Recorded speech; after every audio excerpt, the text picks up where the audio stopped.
निम्न में से कंठ्य वर्ण कौन सा है? कंठ से उच्चारित होने वाला वर्ण होता है प्यारे दोस्तों अकु है, विसर्ज्य नाम कंठ।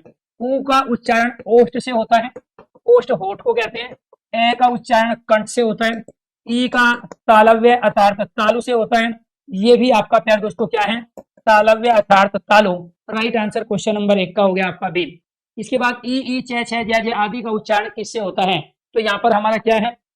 ईचू यसा नाम तालु। तो ईचू यसा नाम तालव्य हमें ये कह रहा है कि ई का और च वर्ग के वर्ण का इन तमाम वर्णों का उच्चारण स्थान तालव्य है, इसीलिए राइट आंसर सी। यानी कि यहाँ पे जो ये ऊ की मात्रा आई है, ये ऊ की मात्रा हमें बताएगी कि इसके अंदर च वर्ग है, च वर्ग के अंतर्गत च छ जय जय आते हैं, और यहाँ क्या है आपका ई। तो इसीलिए राइट आंसर हो गया आपका सी। जिह्वा के आधार पर स्वर कितने प्रकार के होते हैं? जब हम प्यारे दोस्तों जीभ का प्रयोग करते हैं 11 स्वर के उच्चारण में, तो हमारी जीभ 3 तरह से फंक्शन करती है।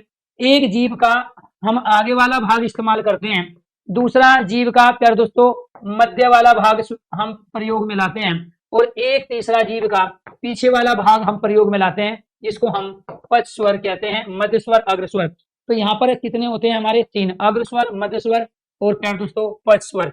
राइट आंसर बी हो गया। निम्न में से ओष्ठ वर्ण कौन सा है?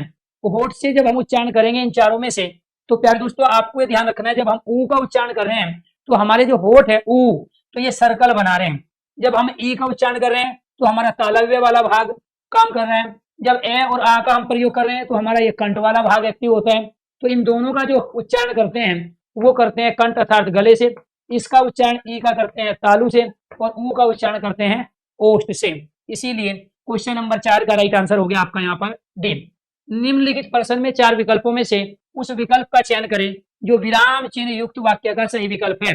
तो विराम चिन्ह युक्त वाक्य का सही विकल्प हमें बताना है। आहा यह पीड़ा अब और सहन नहीं होती। यहाँ विषम्य बोधक चिन्ह लगा है जो कि बिल्कुल सही है। यहाँ पूर्ण विराम लगा है।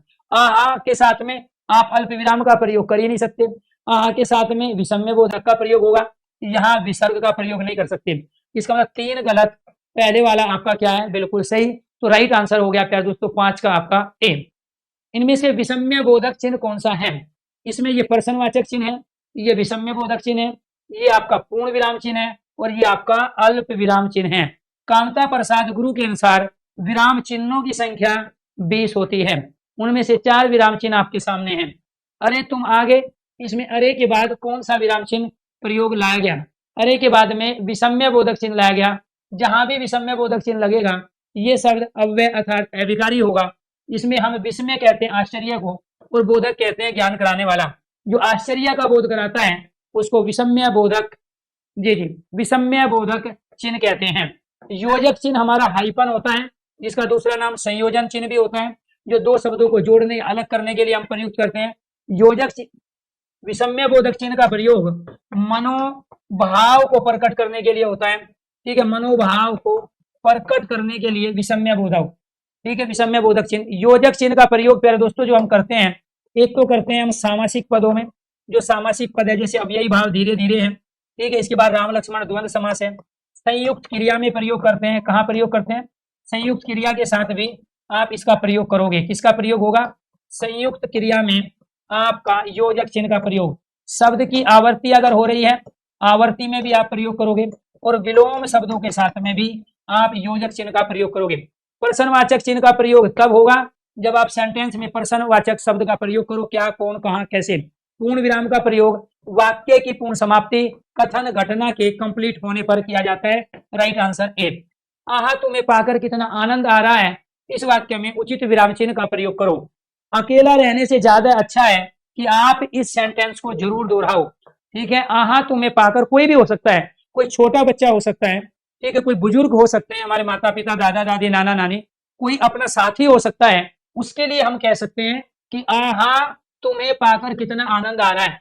आपको खासकर इस दौर में जो कि अपने आप में जी भागती दौड़ती जिंदगी का हम हिस्सा बन गए, कंपटीशन बहुत बड़ा है, बहुत संघर्षों में लाइफ चल रही है, उस समय आपको अकेला नहीं रहना है। पूरे ब्रेन, पूरे बॉडी के स्ट्रक्चर के लिए सबसे ज्यादा जरूर है कि आपके पास किसी भी अवस्था में एक छोटे बच्चे से दोस्ती हो, बुजुर्ग से किसी से दोस्ती हो, अपने किसी पड़ोसी से दोस्ती हो, या अपने किसी जिगरी यार से दोस्ती हो, तो उसके लिए यह है आहा तुम्हें पाकर कितना आनंद मिला। इसमें हम किसका प्रयोग करेंगे? विषम्य बोधक। बोधक मतलब होता है ज्ञान कराने वाला।